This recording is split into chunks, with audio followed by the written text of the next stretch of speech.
بسم اللہ الرحمن الرحیم۔ GCIL کے پلیٹ فارم سے پروگرام سفر در سفر کے ساتھ نعیم بلوچ حاضر خدمت ہے۔ ناظرین، جیسا کہ آپ جانتے ہیں کہ اس پروگرام میں ہم مختلف علمی، سماجی اور فکری شخصیات کی زندگی کے سفر کو جانتے ہیں اور ان سے استفادہ کرتے ہیں کہ وہ اس مقام پر جس پر اب وہ ہیں کیسے پہنچے اور ان کے اس سفر کی چیدہ منازلیں کیا ہیں۔ آج اس سلسلے میں ہمارے ساتھ تشریف رکھتے ہیں جناب ریحان احمد یوسفی، جنہیں آپ ابو یحییٰ کے کلمی نام سے ضرور جانتے ہوں گے۔ ریحان احمد یوسفی صاحب کے بارے میں یہ جملہ میں کہنے پر مجبور ہوں کہ وہ میری بہت سارے حوالے سے آئیڈیل شخصیت ہے۔ وہ حوالے کیا ہیں اور ان کا یہ فکری سفر کہاں سے شروع ہوتا اور کن کن منزلوں پر آتا ہے، اور آج وہ کس مقام پر کیسے اس سوسائٹی کو اپنے فکر، اپنے علم، اپنی مہارت سے مستفید کر رہے ہیں، اس کا سلسلہ شروع کرتے ہیں۔ بہت خوش آمدید اور بہت بہت شکریہ جناب ریحان احمد یوسفی صاحب۔ آپ کو شکریہ نعیم بلوچ صاحب۔ آپ کی شخصیت تو خود ہمارے لیے میں سمجھتا ہوں ایک رول ماڈل کی حیثیت رکھتی ہے، تو آپ نے جو کچھ میرے بارے میں کہا میرے لیے وہ باعث اعزاز ہے، لیکن میں سچی بات یہ ہے کہ اس قابل نہیں سمجھتا۔ آپ کی حسن نظر ہے آپ کا، اس پہ میں آپ کو شکر گزار ہوں۔ میں نے ہرگز یہ کوئی روایتی جملہ نہیں کہا۔ کاش کوئی ایسا ذریعہ ہوتا کہ آدمی اپنا دل دوسرے کے سامنے رکھتا۔ تو خیر، شروع کرتے ہیں۔ میرا پہلا آپ سے سوال یہی ہے کہ کیسے دین کی طرف آئے؟ یہ کوئی ایک خاندانی عمل تھا یا کوئی واقعہ ہوا جس سے آپ دین کی طرف آئے؟ میرا خیال یہ کہ میں اپنی زندگی کے آغاز سے ہی ایک تعلق کی کیفیت تھی جو اللہ تعالیٰ کے ساتھ تھی۔ اس کا سبب بنیادی طور پہ تو میری والدہ ہے۔ میری والدہ جو تھیں انہوں نے شروع سے ہی ہماری تربیت میں اللہ تعالیٰ کی شخصیت کو ایک فوکل پوائنٹ کے طور پہ رکھا تھا۔ ہر موقع پہ ہی اللہ تعالیٰ کا ذکر ہوتا تھا، اور خاص طور پر ان کی رحمت کے حوالے سے، ان کی شفقت کے حوالے سے۔ تو اللہ تعالیٰ کے ساتھ جو ہے ایک شعوری تعلق شروع سے ہی موجود تھا۔ جس طرح اب ہے، ظاہر ہے کہ علم کی بہت سی منازل طے کرنے کے بعد آدمی جہاں پہنچتا ہے، اور اللہ تعالیٰ کے ساتھ جو تعلق ہے وہ تو آپ سمجھیے، آپ جانتے ہیں کہ زندگی بھر وہ بڑھتا رہتا ہے۔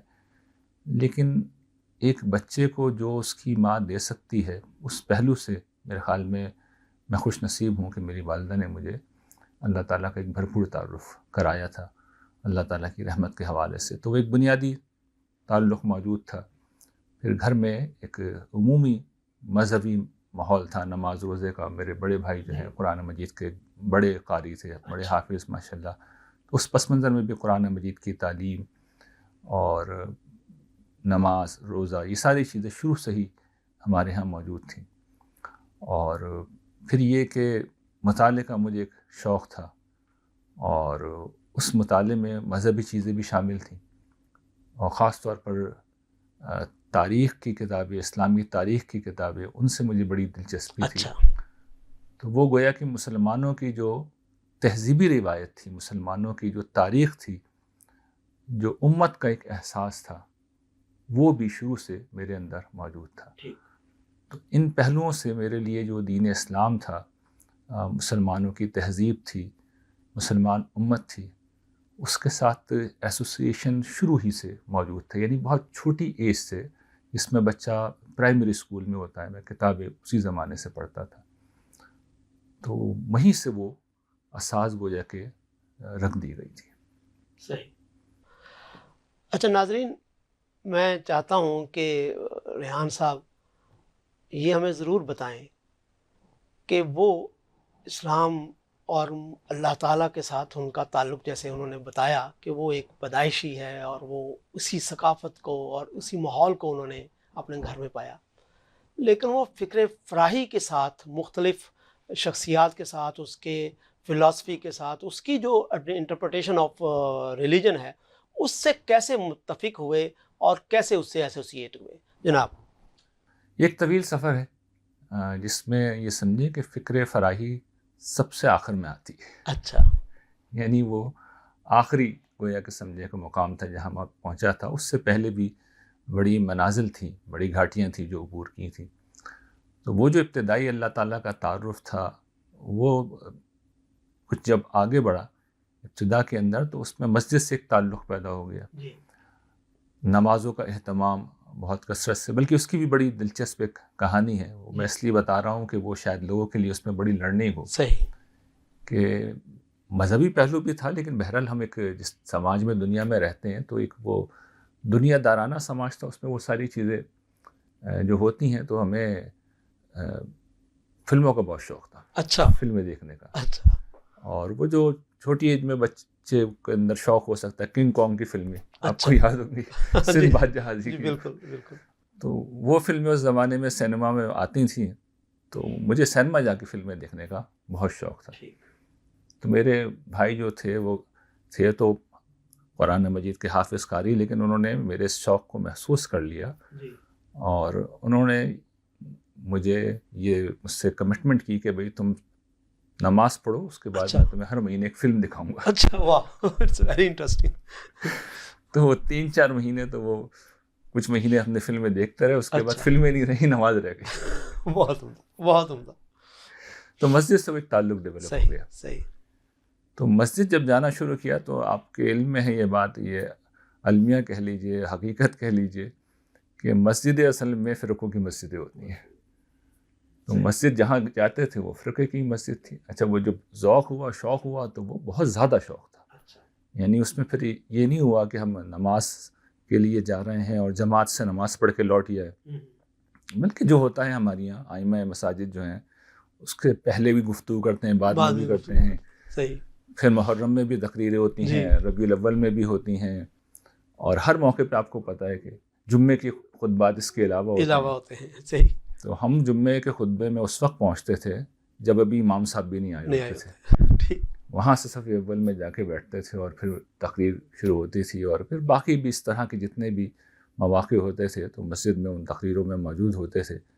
تو وہاں سے پھر مسلمانوں کی مروجہ مذہبیت سے تعارف پیدا ہونا شروع ہوا. اور ظاہر ہے کہ وہ آپ کا تعارف جو ہوگا وہ ایک خاص فرقے سے ہی ہوگا، اسی پس منظر میں ہوگا. اب میرا اس میں جو حوالہ تھا وہ یہ تھا کہ اس میں مسلمانوں کی 2-3 ہی قسمیں ہوتی ہیں. ایک تو صحیح عقیدہ مسلمان، درست عقیدے والے، باقی کالے کافر ہوتے تھے یا گلابی کافر. اچھا، یہ نئی اصطلاح ہے، آپ کو وضاحت کرنی پڑے گی. یعنی کالے کافر تو وہ تھے جو کھلم کھلا گستاخ رسول تھے. اچھا، ٹھیک. یعنی اہل حدیث حضرات. صحیح. اور گلابی کافر جو تھے وہ دیوبندی تھے. صحیح. واہ واہ، کیا دلچسپ. تو یہ یعنی کہ کچھ لوگ وہ ہیں جو بظاہر بات کرتے ہیں، آپ کو کچھ ادب کے پیرائے میں گفتگو کرتے ہوئے نظر آتے ہیں، لیکن وہ ہیں وہ بھی کافر. اور آپ کو پتہ ہوگا کہ وہ جو مشہور فتویٰ ہے کہ وہ کافر ہیں کافر ہیں کافر ہیں، جو ان کے کافر ہونے میں شک کرے وہ بھی کافر. صحیح. تو صورتحال یہ ہو تو پھر اہل تشیع حضرات تو پھر آپ سوچ لیے وہ کہاں کس مقام پر فائز ہوں گے. کس مقام پہ فائز ہوں گے. تو یہ پس منظر تھا جس میں میرا براٹ اپ ہوا، اور کئی سال یہ براٹ اپ ہوتا رہا. مجھے یاد ہے کہ ہمارے جو فزیکل ٹریننگ کے استاد تھے وہ بھی مسجد آتے تھے، تو وہ بڑا مجھے اپریشیٹ کرتے تھے کلاس میں بھی کہ دیکھو یہ ریحان جو ہے وہ ہمیشہ مسجدوں میں ہوتا، باقی اسٹوڈنٹ کو دکھاتے تھے، بتاتے تھے. یہ سیکنڈری اسکول کی داستان ہے. تو وہ گویا کہ سیکنڈری اسکول میں یہ پوری چیز جو تھی وہ رگو پے کے اندر وہ سرایت کرتی چلی گئی. اور آپ کو پتہ ایک بچہ ایک بالکل لڑکپن کی حدود میں اگر یہ پورا فکر آ رہا ہے تو پھر اس کے اثرات بڑے گہرے ہوتے ہیں. یعنی یہ پھر بیٹھتے چلے جاتے ہیں. لیکن خوش قسمتی سے، جیسا کہ میں نے شاید پہلے آپ کے سوال میں کے جواب میں عرض کیا تھا کہ مجھے مطالعے کی عادت تھی، تو مطالعہ اس پورے عرصے میں چلتا رہا، بلکہ وہ میرے لیے وہ ایک لت بن گئی تھی. جیسے آج کل کے بچوں کو کمپیوٹر کی یا گیمز کی یا ویڈیو دیکھنے کی لت ہوتی ہے، مجھے مطالعے کی لت تھی. ایسی لت تھی کہ آپ کو شاید اس کا یقین نہ آئے کہ میں پرائمری اسکول میں جب تھا تو اس زمانے میں بھی جو میری بڑی بہن تھیں، وہ بہنیں میری بڑی تھیں مجھ سے، تو بی اے میں تھیں، انٹر میں تھیں، ان کی کتابیں میں پڑھ لیتا تھا. جب مجھے کوئی کتاب نہیں ملتی تھی پڑھنے کو تو وہ درسی کتابیں پڑھ لیتے؟ درسی کتابیں پڑھ لیتا. اچھا، اس میں بعض اوقات جو تھیں وہ یعنی ادب کی تحقیقی کتابیں ہوتی تھیں، اور یعنی وہ فلسفے کی بعض کتابیں ہوتی تھیں، اور وہ مجھے کوئی بہت زیادہ سمجھ میں نہیں آتی تھی. لیکن جب آپ درجنوں دفعہ ایک چیز کو پڑھتے چلے جائیں، اچھا میں بار بار پڑھتا تھا کیونکہ کچھ ہوتا ہی نہیں تھا پڑھنے کے لیے. یعنی آپ جب پڑھنے کا شوق رکھتے ہیں، اس وقت تو یہ نا کہ یہ یوٹیوب ہے، فیس بک ہے، اس میں تو انفائنائٹ اسکرول چلتا رہتا ہے نا، ایک کے بعد ایک، ایک کے بعد ایک. کتابیں آپ کو پتہ ہے اس طرح نہیں وہ اس ہوتی. طرح نہیں ہوتی. کتاب تو 2 4 5 10 ہوں گی نا. اچھا، پھر ایک چھوٹا بچہ، اس کی لمیٹیشنز ہیں. انٹرنیٹ پہ جس طرح اب کتابیں عام دستیاب ہیں، اس زمانے میں تو اتنی آسان نہیں ہوتی تھی. تو جو بھی آ جاتی تھی، اصل شوق تو کہانیاں پڑھنے کا تھا، عمران سیریز کا، ناولز کا، ڈائجسٹوں کا. یعنی کہ لٹریچر یا ادب سے متعلق زیادہ آپ، یعنی مجھے جو کچھ بھی مل جاتا تھا، یعنی اس میں کوئی تخصیص نہیں تھی. فلسفہ ہو، ادب ہو، مذہب ہو، ہر چیز میں پڑھ لیتا تھا، مجھے پڑھنا ہوتا تھا. تو اس میں جب میرا مطالعے کا عمل جاری رہا، تو مطالعہ آپ کو پتہ ہے کہ انسان کے ذہن کو ایک وسعت دیتا ہے، اس کی نظر میں ایک کشادگی آتی ہے، اس کے اندر ایک یعنی ایکسیپٹنس پیدا ہوتی ہے. تو گرچہ وہ مذہبی فکر ساتھ ساتھ چل رہا تھا، لیکن یہ چیز بھی تھی. اچھا، وہاں سے جو ایک مطالعے کے دوران میں بڑے بھائی جو تھے، وہ مولانا مودودی کے تفہیم القرآن کا پورا اچھا سیٹ لے آئے. ٹھیک. تو اب وہ میرے لیے ایک تو ایک خزانہ آ گیا، صحیح. وہ پورا پڑھ گیا میں. پھر وہ ایک دوست تھے، ان کے بھائی کی جو کتابیں تھیں، اب وہ گھر میں پڑی ہوئی خراب ہو رہی تھیں، ضائع ہو رہی تھیں. انہوں نے کہا ریحان تمہیں پڑھنے کا شوق ہے، وہ پوری لائبریری اٹھا کے لے آیا میں. تو وہ اس میں مولانا مودودی کی اور کتابیں تھیں، دیگر مصنفین کی کتابیں بھی تھیں. تو وہ پھر ایک دوسری ڈائمینشن سے میں متعارف ہونا شروع ہوا کہ دنیا میں کچھ اور لوگ بھی ہوتے ہیں، کوئی اور فکر بھی ہوتی ہے. تو شروع میں تو بہت نیگیٹیولی لیا میں نے. اچھا، کیونکہ آپ دیوبند کی مساجد تھی نا جہاں پر آپ نماز پڑھ رہے. اچھا، بریلوی. دیوبند تو وہ گلابی کافر. اچھا، آپ بریلوی. اچھا، اور اس سے ادھر آنا یہ ایک خاصا ایڈونچر ہے. یعنی وہ سمجھیے کہ مطالعے کی عادت کی وجہ سے میں مجبور تھا. بعض اوقات مجھے ابھی بھی یاد ہے وہ اپنی فیلنگ کہ بعض اوقات وہ تحریریں آتی تھیں تو میرا دل چاہتا تھا کہ مولانا مودودی سامنے ہو، کتاب ان کے سر پہ ماروں. یعنی اس درجے کا غصہ، یہ ریٹیلیشن آتا تھا، لیکن میں پڑھتا تھا. یعنی وہ لت تھی نا، عادت تھی، تو وہ اس کی وجہ سے میں پڑھتا چلا جاتا تھا کہ بھئی پڑھنا تو ہے، یہ تو نہیں چھوڑ سکتے. تو ان چیزوں کو ذرا آپ صرف نظر سے کام لے لیں. صحیح. لیکن ظاہر ہے کہ جس وقت آپ پڑھتے ہیں تو اس کے پھر اثرات ہوتے ہیں، اور اسی لیے وہ جو تلقین کی جاتی تھی وہ تو یہ تھی کہ کانوں میں انگلیاں ٹھوس لو، بددینوں کی بات ہی نہ سنو. لیکن وہ چیز تھا جس میں ہمیں کنٹرول نہیں تھا. تو وہ اللہ تعالیٰ نے بہرحال وہ راستہ ہمارے لیے کھولا. اچھا، مین وائل ایک اور چیز یہ ہوئی کہ اسی زمانے میں یہ اب ذکر ہے کہ وہ انٹر وغیرہ کر لیا. اور یہ سن کون سا ہے؟ 80s کا ذکر ہے. میں مڈل اسکول میں تھا ارلی 80s میں، اور مڈ 80s میں آ کے میں اسکول سے فارغ ہوا. ٹھیک. وہاں ایک نیا زاویہ کھلا، اور وہ اس زمانے میں کارل ساگان کی ڈاکیومنٹری تھی کاسموس. اچھا. وہ ٹی وی پہ آنا شروع ہوئی. اچھا. آپ کے علم میں ہوگا کہ وہ خدا کو نہیں مانتے، ایتھیسٹ تھے وہ، بلکہ اسکیپٹک وہ تھے، وہ تشکیک تھا ان کا جو نقطہ نظر تھا. اور مجھے اتنی اس زمانے میں سمجھ نہیں تھی کیا فرق ہے ان دونوں میں، کیا فرق ہے، یہ فرق اندازہ نہیں تھا. لیکن یہ ایک زاویہ نیا پتہ چلا کہ اس دنیا میں یہ بھی ممکن ہے خدا نہ ہو. اب یہ زاویہ کھلا تو ایک مسئلہ پیدا ہوا. وہ یہ کہ مطالعے نے جو سوچنے سمجھنے کی عادت پیدا کی تھی، جو ریشنل پیدا ہو رہی تھی، جس کی بنا پہ میں مولانا مودودی کی چیزیں بھی پڑھ رہا تھا یا اور لوگوں کی چیزیں پڑھ رہا تھا، تو سوال یہ کہ پھر وہ کیوں نہ پڑھیں. صحیح. اچھا، ان کے مقابلے میں ان کی رائے کا اگر ایک وزن ہو سکتا ہے، جو آہستہ آہستہ محسوس ہوتا تھا کہ نہیں یہ بھی ایک ریزنیبل بات ہے، تو پھر وہ کیوں نہیں درست ہو سکتے. یعنی اگر آپ نے عقل کو معیار بنانا ہے اور عقلی گفتگو کرنی ہے تو دوسرے نتائج بھی تو وہ بھی تو قابل ہے نا غور دنیا ہیں۔ میں۔ اب جب وہ سامنے آنا شروع ہوئے تو پاؤں تلے سے زمین ہی نکل گئی، اس لیے کہ یہاں پر سب سے بڑا پرابلم یہ تھا کہ اس پورے مذہبی فکر میں استدلال نام کی کوئی چیز ہی موجود نہیں تھی، یہاں سب جگہ دعوے تھے۔ نہیں، مولانا مودودی کے فکر میں بھی آپ کو یہی احساس ہوا؟ جی وہاں پہ بھی یہ احساس ہوا کہ وہاں استدلال تو نہیں ہے، یعنی وہ تو ایک صغرا کبرا جوڑتے ہیں، اور آپ غور کیجئے ان کے فکر میں جذبات غالب ہیں، یعنی وہ ایک مسلمان کو تو بڑا اپیل کرے گا، صحیح صحیح، لیکن آپ ایک لمحے کے لیے اس جگہ پہ آ جائیں کہ اللہ تعالیٰ نہیں ہے، تو پھر مولانا مودودی بھی ایک مولوی ہیں۔ صحیح، یعنی ہم تو چونکہ مسلمان کی جگہ پہ کھڑے ہو کے سوچتے ہیں نا، تو ہم یہ کہتے ہیں کہ مسلمانوں کا اچھا وکیل کون ہے، تو وہ پھر ٹھیک ہے، ان کو یعنی مان ان کو لیا جا علی سکتا میاں نے ان کو جب یہ بات کہی ہے ان کے متعلق کہ وہ اسلام کے سب سے بڑے دور جدید میں متکلم تھے، تو یہ بالکل ٹھیک ریپرزنٹیشن ہے، لیکن کیا انہوں نے قرآن مجید کے استدلال کو بیان کیا ہے؟ وہ بعد میں جو خود کام کیا اس کے اوپر تو اندازہ ہوا کہ وہ تو ایک بالکل دوسری دنیا ہے، قرآن مجید کے استدلال کی دنیا تو بالکل ڈفرینٹ ہے۔ مولانا مودودی تو، بلکہ مجھے یہ کہنے دیجیے، شاید یہ کچھ جسارت لگے آپ کو، وہ قرآن مجید سے زیادہ اسلامی تہذیب کے بڑے متکلم تھے، اس کے بڑے وکیل تھے۔ بڑا دلچسپ جملہ ہے۔ یعنی وہ اصلاً جو تھے مسلمانوں کی علمی روایت میں جو کچھ بھی ہے وہ اس کو اسی اسپرٹ سے ڈیفینڈ کرتے ہیں، ہر چیز کو ڈیفینڈ کرتے ہیں، تو وہ اصلاً دین اسلام کے ترجمان نہیں ہیں، مسلمانوں کی تہذیبی کے روایت۔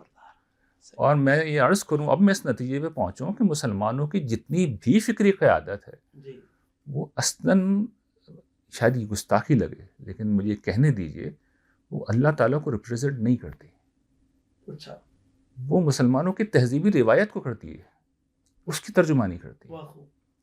یہ بیسک پرابلم ہے، وہ اللہ کے نبی صلی اللہ علیہ وسلم کو ریپرزینٹ نہیں کر رہے، وہ مسلمانوں کی اس پوری تہذیبی روایت کو جس کے اندر سب کچھ ہی ہے، اس کا پورا جو علمی مجموعہ ہے، اس کی ایک تاریخ ہے، اس کا ایک کلچر ہے، اس سب کو ریپرزینٹ کرتے ہیں، اس سب کا دفاع کرتے ہیں۔ اب اس پورے پیکج کو آپ سامنے رکھیے، اور پھر اس کے بعد جو ملحدین ہیں، ان کے جو بڑے مفکرین ہیں، یہ تو آج کل کے ایک تو ملحدین ہوتے ہیں نا، میں ان کی بات نہیں کر رہا، یا رچرڈ ڈاکسن جیسے ہی مناظر ہیں، میں بات کر رہا ہوں برٹن رسل جیسے لوگوں کی، یعنی وہ ایک سطح ہے نا، ان کی استدلال کی ایک سطح ہے۔ اچھا چلیے وہ سطح تو اب اندازہ وہ بہت ہی اتنی بھی بلند و عامیہ نہیں ہے، زیادہ بڑا پرابلم یہ تھا کہ اپنا ہی کیس کچھ نہیں تھا۔ اچھا اس سے بھی زیادہ بڑا مسئلہ یہ ہے کہ وہ اسلام کا کیس کیا لڑیں گے جس میں سے ہر شخص دوسرے کا اصل میں کیس خراب کر رہا ہے، یعنی اگر ایک دوسرے کو کافر، دوسرا پہلے کو کافر، ایک دوسرے کو گستاخ، دوسرا اس کو مشرک قرار دے رہا ہے، تو جتنی ذہانت تھی آپ نے وہ تو ایک دوسرے کو ختم کرنے میں لگا دی نا، یعنی کہ ساری جدوجہد نگیشن میں ہے، نگیشن میں ہے، ثابت کرنے میں کچھ نہیں ہے۔ ثابت کرنے میں کچھ نہیں ہے۔ اور اسلام کا کیس آپ کیا ثابت کریں گے؟ آپ نے تو زیادہ توانائیاں اس میں لگائی ہیں کہ ہم میں سے کون زیادہ جو ہے برا کافر ہے، یعنی یہ جب صورتحال ہو تو اب آپ مجھے خود بتائیں دیانت داری سے کہ ایک لاجیکل آدمی کس نتیجے پہ پہنچے گا؟ تو ظاہر ہے کہ وہ تو خلا میں چلا جائے گا، مطلب یہ تو پہنچنا ہے نا اسے، پھر وہاں تو دنیا کی کوئی طاقت روک نہیں سکتی۔ یعنی آپ کے کیا اخلاقی حیثیت رہ گئی، آپ کی کیا علمی حیثیت رہ گئی؟ آپ کے علم کا جو بھرم قائم ہوتا ہے، سامنے والا آتا ہے اس پورے کو توڑ کے رکھ دیتا ہے، آپ سامنے والے کو توڑ کے رکھ دیتے ہیں، تو پھر میں یہ کیوں نہ کنکلوڈ کروں کہ آپ سب کے سب ہی اصل میں بے دین ہیں۔ اصل میں وہ شخص جو کسی بھی خدا کی ترجمانی نہیں کر رہا، وہ بالکل ٹھیک جگہ کھڑا ہوا ہے، اور وہ ٹھیک ان چیزوں کو لے کے بتا رہا ہے کہ یہ سب تم اس پہلو سے غور کرو جس پہلو سے میں توجہ دلا رہا ہوں کہ یہ سب ایک دوسرے کی نفی کر رہے ہیں، اس کا مطلب یہ کہ سب کے سبھی جھوٹ ہیں۔ تو پھر پلٹا، پھر نتیجتاً وہ اسکیپٹسزم آنا شروع ہوا، ٹھیک ہے، یعنی یہ مسئلہ پیدا ہوا کہ بھئی یہ تو پورا ہی فراڈ ہو رہا ہے ہمارے ساتھ، یہ ساری ذہانت، یہ ساری معقولیت، یہ ساری کمٹمنٹ، یہ سارا یقین، یہ سارا جو نظر آتا ہے کہ ایک اعتماد ہے، یہ اصل میں جھوٹ ہے، کیونکہ جس اعتماد پہ ہم بچپن سے کھڑے ہو کر ایک مقام پہ پہنچتے ہیں تو پتہ ہی چلتا ہے دوسرا شخص آ کے اسے گرا دیتا ہے، دوسرے کی بات کو تیسرا گرا دیتا ہے، تو اس کا مطلب تو پھر یہ ہے کہ ان میں سے ہر شخص جو ہے وہ بیس لیس ہے. آگے بڑھیں. جب یہاں تک بات کنکلوڈ ہو گئی تو اب وہ سوال پیدا ہوا کہ خود دین اسلام اور اس سے بھی آگے بڑھ کر اللہ تعالیٰ وہ خود بھی ایگزسٹ کرتے ہیں یا نہیں کرتے. تو یہ وہ چیز تھی جس تک میں کم و بیش پہنچا، لیکن خوش قسمتی سے اس وقت تک میں قرآن مجید تک بھی پہنچ چکا تھا. اچھا. یعنی مجھے قرآن مجید کی چونکہ واقعات پڑھنے کا شوق تھا، تو واقعات آپ جب پڑھتے ہیں، اچھا اس میں چونکہ ایک مذہبیت بھی میری تھی، تو اس مذہبی فکر کے اندر یہ ہوتا ہے کہ کچھ صورتیں آپ کو یاد کرنی ہوتی ہیں، یاد کر لیتے ہیں آپ. سورہ واقعہ ہے، سورہ یاسین ہے، سورہ ملک ہے، آپ کو پتہ ہے سب کے فضائل ہمارے یہاں ہیں، تو یاد تھی مجھے. اچھا ان کو بار بار پڑھتا تھا، پڑھتے پڑھتے ان کا ترجمہ پڑھنا شروع کر دیا.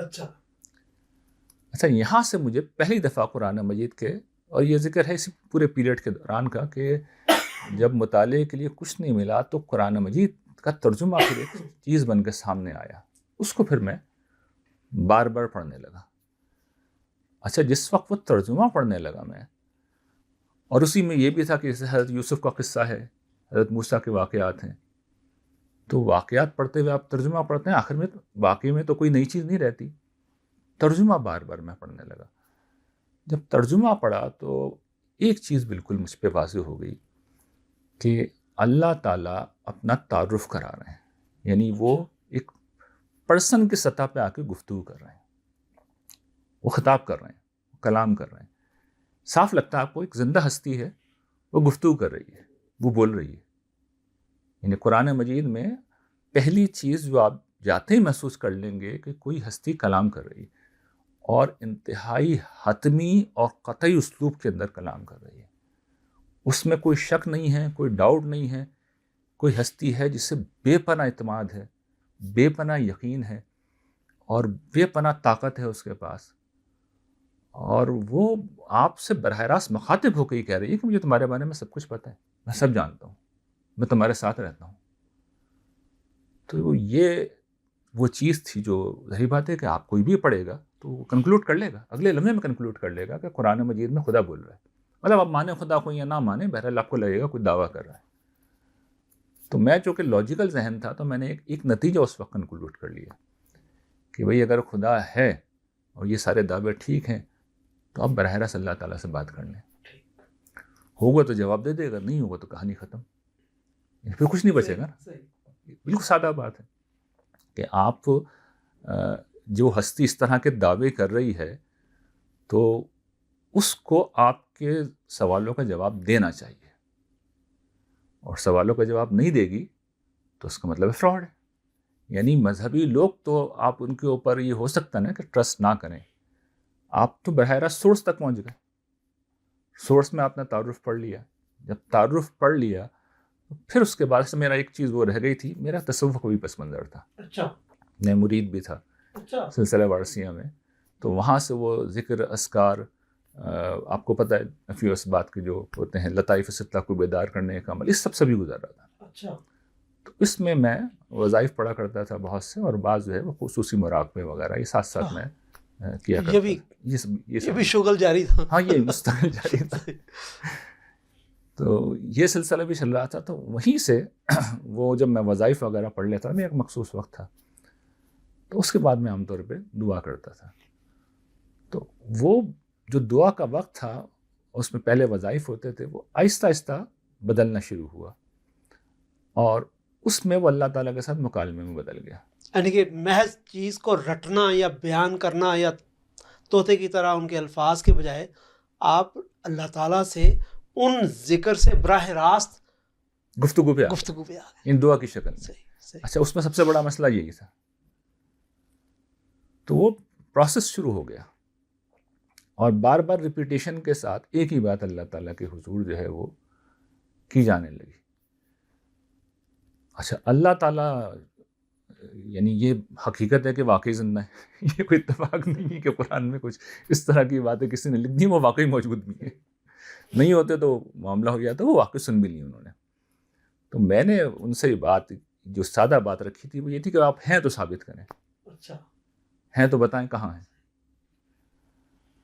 اس کے بعد میں جب پیچھے پلٹ کے دیکھتا ہوں سچی بات یہ ہے کہ خدا نے میری زندگی میں اس واقعے پہ آج سمجھے لیٹ 80s کا یہ معاملہ ہے، 40 برس کے قریب لگ بھگ ہو گئے ہیں، زندگی کے ہر مرحلے پہ، ہر موقع پہ، ہر قدم پہ یہ بتایا ہے کہ میں ہوں اور تمہارے ساتھ ہوں، سنتا ہوں، دیکھتا ہوں، سب جانتا ہوں، میرے قبضہ قدرت میں سب کچھ ہے. بس اس میں 2 چیزیں تھیں، اس کا میں نے اندازہ کر لیا تھا، اس لیے کہ میں پڑھتا بہت تھا. ایک تو یہ کہ اللہ تعالیٰ کے ساتھ جب آپ ہدایت کی سطح پہ کوئی معاملہ کر رہے ہوں تو اس میں یہ نہیں ہوتا کہ آپ کوئی فوری طور پہ اگلے دن رزلٹس نہیں آتے، اس میں وقت لگتا ہے. اور دوسرا یہ بات میں نے جان لی تھی کہ آپ کو اپنے تعصبات سے بلند ہونا پڑتا ہے. یہ میں نے اپنے مطالعے سے یہ چیزیں سمجھ لی تھی. یعنی اللہ تعالیٰ کے معاملے میں یہ نہیں ہو سکتا کہ آپ کسی فرقے کے اسیر ہو جائیں، کسی خیال کے اسیر ہو جائیں، کسی نقطہ نظر کے اسیر ہو جائیں. آپ کو اپنے دل کو کھولنا پڑتا ہے. یہ پہلے ہی میں کھول چکا تھا. تو جب آپ نے اسکیپٹکس لوگوں کو سن لیا، ملحدین کو پڑھ لیا، سارے فرقوں کو پڑھ لیا، تو اب یہ ذہن سے نکل گیا کہ کوئی اجنبی ہے.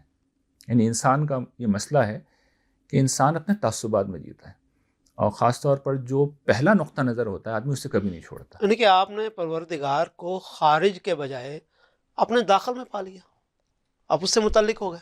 یعنی میں نے پایا تو خارج میں، قرآن مجید میں ہی پایا، لیکن یہ کہ میں نے اس سے تعلق جو قائم کیا وہ اصل میں ایک دل کی دنیا میں کیا. پہلے مرحلے پہ یہاں کیا، بجائے اس کے کہ خارج میں ڈھونڈنے جاؤں، اسکالرس کے پاس جاؤں. میں نے، اور ایکسس تھی بھی نہیں اس وقت، کوئی کتابیں تھیں، عملاً میں نہیں جاتا تھا کہیں پہ. تو میں نے دعا کا ایک تعلق قائم کیا. تو میں اس میں توجہ یہ دلا رہا تھا کہ اللہ تعالیٰ کے ساتھ جس وقت انسان معاملہ کرتا ہے تو اس میں تعصبات سب سے پہلے آڑے آتے ہیں، اور سب سے جو مشکل اس کی گھاٹی ہوتی ہے وہ پہلی محبت کو چھوڑنا ہوتا ہے. یعنی انسان کا یہ کمزوری ہے کہ جو اس کا پہلا فکر ہوتا ہے نا، پہلا خیال ہوتا ہے، اس کو نہیں چھوڑتا آدمی کبھی. وہ میں پہلے چھوڑ چکا تھا. یعنی میں تو سب چھوڑ چکا تھا نا، تو جب چھوڑ چکے آپ تو پھر مسئلہ نہیں رہا. پھر تو میں دعا یہ کرنی شروع کر دی کہ بھائی آپ مجھے صحیح راستہ بتائیں. تھوڑے عرصے کے اندر مجھ پہ چیزیں واضح ہونا شروع ہوئی، اور اس زمانے میں پھر میں نے ایک بڑا فیصلہ کیا. اچھا، یہ چیزیں واضح ہونا شروع ہو گئیں، یہ کوئی متصوفانہ چیزیں آپ پر واضح ہونا شروع ہوئی ہیں یا کیا؟ اس کی تھوڑی سی وضاحت کریں. نہیں، اس کے لیے پھر میں نے ایک اصولی فیصلہ کیا، اور وہ یہ کیا، بلکہ یہ میں عرض کروں کہ اللہ تعالیٰ نے یہ اسباب پیدا کیے. یعنی مجھے اس پورے پروسیس میں یہ ہوا کہ جو میری ایک مادی زندگی تھی وہاں مجھے پے در پہ ناکامیاں ہونا شروع ہوئیں. کیونکہ ظاہری بات ہے انتشار فکری کا میں شکار ہو گیا اس پورے عرصے میں.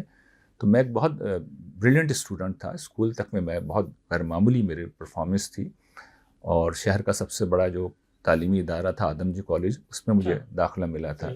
وہ کالج آف پوزیشن ہولڈرز کہلاتا ہے. اس عرصے میں اس انتشار فکری کی وجہ سے مجھے مسلسل تعلیمی محاذ پہ بہت ناکامیاں ہوئی. کنسنٹریشن میری ختم ہو گئی. ظاہری بات ہے کہ جب آپ ایک کرائسس سے گزر رہے ہوں تو یہ 2-3 سال میرے بڑے مشکل گزرے. اچھا، وہ مادی ناکامیاں میں سمجھتا ہوں اللہ تعالیٰ نے ایک عالم اسباب میں کریٹ کی میرا رخ موڑنے کے لیے. وہاں سے پھر میں نے فیصلہ کیا کہ نہیں، اب یہ مسئلہ اتنا بڑا ہے کہ جو میرا ایمبیشن تھے زندگی کے اندر کہ مجھے ڈاکٹر بننا تھا، وہ بعد میں اللہ تعالیٰ نے ایک دوسرے پہلو سے بنا دیا. ابھی بھی میرے نام کے ساتھ ڈاکٹر ہی آگے ہے، لیکن اب وہ پی ایچ ڈی کا ڈاکٹر ہوں. لیکن وہ میرا یہ ایم تھا کہ وہ میرے ڈاکٹر بننا ہے. وہ سب کونے میں رکھا، اور میں نے کہا کہ نہیں، اب مجھے اس چیز کو پڑھ کے سمجھنا چاہیے. یعنی اس کی مجھے باقاعدہ تعلیم لینی چاہیے. ان چیزوں کی ضروری ہے کہ میں تعلیم حاصل کروں. تو میں نے پھر ایک ایسی فیلڈ کے شعبے کا انتخاب کیا کہ جس میں مجھے مذہب کی تعلیم کے موقع مل سکتے تھے. اتفاق سے اس زمانے میں ایک ڈگری انٹروڈیوس ہوئی، اور جہاں پر عام نصاب کی بنسبت جو ہے بڑی کشادگی تھی، اور وہاں سے پھر مجھے مذاہب عالم کے مطالعے کا موقع ملا. یعنی مجھے لائبریری مل گئی بہت بڑی. یعنی کہ اب تقابل ادیان کا آپ نے مضمون لے لیا یا کیا؟ یعنی علوم اسلامیہ میں نے پڑھنا شروع کیا. اچھا. اور اس میں تقابل ادیان بھی ہوتا ہے. میں نے جب وہ ساری چیزیں دیکھی تو مجھے لگا کہ یہاں سے مجھے راستہ مل سکتا ہے. میری جو کہ ظاہر بات ہے اس طرح لوگوں کے ساتھ میں ملنے کا بہت ہی شائع قسم کا آدمی ہوں، میں نہیں ملتا لوگوں سے. تو پبلک میں جانا، لوگوں میں جانا، اہل علم سے ملنا، یہ مجھے کبھی بھی شوق ہی نہیں رہا اس کا. تو میں نے اپنے لیے وہ راستہ اختیار کیا تھا، مطالعہ میرے لیے اصل طاقت میری مطالعہ تھی، کسی لیے مطالعہ کرتے ہیں. اور یہ کوئی ایسا نہیں تھا کہ میں کوئی اسلام کو حق سمجھ کے مطالعہ کرنے جا رہا تھا، میں تو اصل میں اس چیز کو سمجھنا چاہ رہا تھا کہ مذہب اپنی اصل میں ذات میں ہے کیا، یعنی آپ ٹیکنیکلی سمجھ لیں نا اس کو. تو شروع میں تقابل ادیان کا وہ سبجیکٹ تھا، اس کے اندر پہلے سیمسٹر میں وہ تھا، تو میں نے اس کو بہت ایکسٹرا جا کے پڑھا. سارے مذاہب میں نے پڑھے، اور پھر دیگر جو چیزیں تھیں ان چیزوں کا بھی مطالعہ کیا. تو میں یعنی یہ چیز کنکلوڈ کر گیا کہ یعنی مسلمانوں کے فرقوں کو تو میں پہلے ہی رد کر گیا. ٹھیک. اچھا، اس کے بعد یہ تقابل ادیان اور فلسفے، ان سب کا مطالعہ کرنے کے بعد میں ایک نتیجے پہ پہنچا، وہ یہ کہ خدا ہے. صحیح. یہ واحد معقول چیز ہے اس دنیا کے اندر، واحد معقول چیز یہی ہے، اس کے علاوہ کوئی معقول چیز نہیں ہے.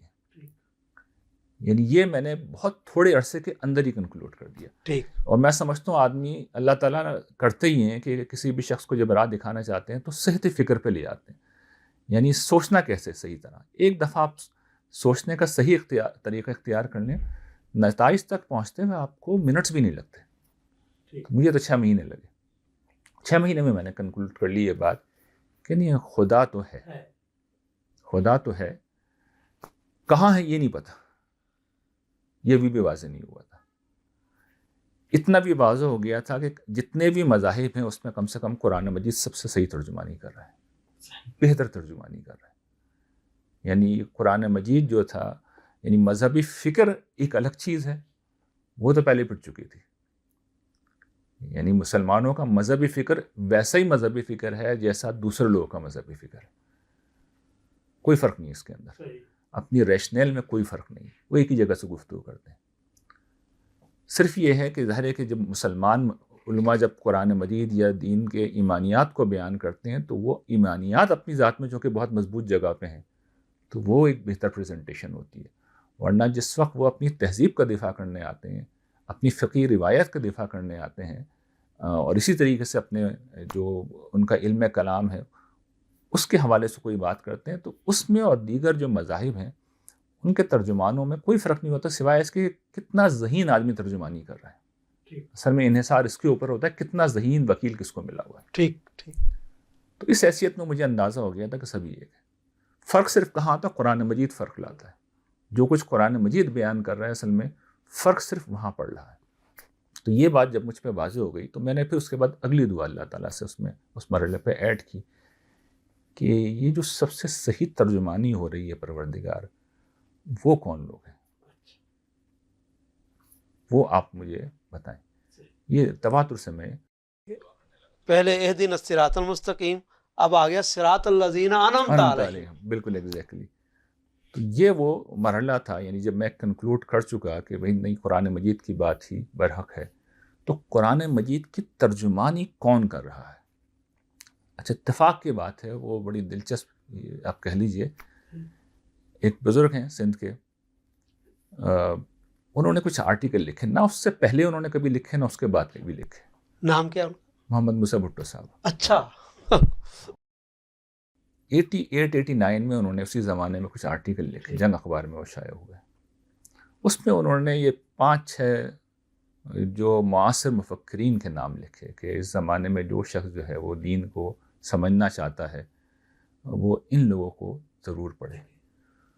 اس میں مولانا حنیف ندوی مثال کے طور پر، مولانا وحید الدین خان صاحب، جاوید احمد غامدی. اچھا، مولانا وحید الدین خان کا نام لیا انہوں نے؟ لیا، ان کا بھی لیا، جاوید احمد غامدی صاحب کا بھی لیا، مولانا حنیف ندوی کا لیا. 3-4 لوگ اور تھے. کچھ میں نے اپنے مطالعے سے ڈھونڈ لیے تھے، یعنی اس میں مولانا اشرف علی تھانوی. اچھا. وہ تصوف کا بھی میرا پس منظر تھا، لیکن وہ بعض دیگر پہلوؤں سے، یعنی تربیت کے پہلو سے، تطہیر اخلاق کے پہلوؤں سے، تطہیر فکر کے بعض پہلوؤں سے، یعنی جس میں چیزوں کے انسان کی شخصیت کی اصلاح کے حوالے سے بڑا ان کا امپریسو کام ہے. تو وہ بڑا مجھے انہوں نے متاثر کیا. اعلیٰ حضرت تو آپ کو پتہ ہے ہمارے اپنے پس منظر میں ہی تھے. جی. تو وہ شاہ احمد رضا خان فاضل بریلوی، ہم انہیں اعلیٰ حضرت، میں بھی اعلیٰ آج تک اعلیٰ حضرت ہی کہتا ہوں چونکہ ہمارے براٹ اپ میں وہی شامل ہے. تو ان سے ایک تعلق رسول اللہ صلی اللہ علیہ وسلم کی نسبت سے وہ پیدا ہوا، آج کے دن تک ایسے ہی ہے. یعنی حضور کا میں کبھی نامی بھی نہیں لیتا، وہ اسی براٹ اپ کا اثر ہے. اور وہ بڑا ماشاءاللہ بہت انسپائرنگ ہے اور بہت ہی وہ حضور سے محبت کا وہ ایک تعلق جو تھا وہ وہاں کے بغیر رہا نہیں جا سکتا. یعنی بریلویت ساری نکل گئی سب اس سے یہ رہے, اس لیے کہ یہ تو دین ہے, رسول اللہ صلی اللہ علیہ وسلم تو دین ہے. تو یہ وہ لوگ تو تھے. مولانا ابوالحسن علی ندوی صاحب, ان کا کام مجھے بڑا متاثر کن رہا لگا مجھے. اور ظاہر بات ہے درد وہاں پہ آپ کو بہت ملے گا. ایک مسلمانوں کے اندر جو اصلاح کا جذبہ ان کے اندر تھا, مولانا مودودی سے بڑا اس پہلو سے. لیکن ان دونوں اصحاب میں بھی اور دوسرے اصحاب میں بھی وہی جو آپ کی بات ہے کہ وہ ثقافت اور روایت سے محبت اور اس کی ایڈوکیسی وہاں پر پوری پیک پر ملتی ہے. پیک پہ ملتی ہے, اس میں کوئی شک نہیں ہے. میں ان کو ایک دوسرے پہلو سے پیش کر رہا ہوں. یعنی میرے اندر اب یہ ذہن بن گیا تھا کہ بھئی ان میں سے جو چیزیں خیر کی ہیں وہ لے لینی چاہیے, کیونکہ بہرحال اس درجے میں تو مجھے کچھ کنکلوژن تو کر چکا تھا نا کہ بھئی یہ قرآن مجید ہے. بہرحال قرآن مجید کے ماننے والے, اس کا مطلب یہ ہے کہ وہ مسلمان ہی ہیں, وہ گروہ جو اللہ تعالیٰ کو کسی درجے میں ریپرزینٹ کر سکتے ہیں. یعنی یہ بات تو اب کنکلوڈ ہو چکی. تو یہی ظاہر بات ہے اسلام کے بڑے لوگ تھے جو معاصر دور میں جن بزرگوں کا میں نے نام لیا ہے. اصلاً آپ دیکھیے یہی لوگ ہیں جو فکری سطح پر بڑے لوگ ہیں جنہوں نے کچھ نہ کچھ کنٹریبیوشن تھی. تو ان بزرگوں سے تو میں پہلے ہی متعلق تھا. یہ جو نئے بزرگ آئے تو پھر ان کی چیزیں میں نے ڈھونڈ کے پڑھنی شروع کی.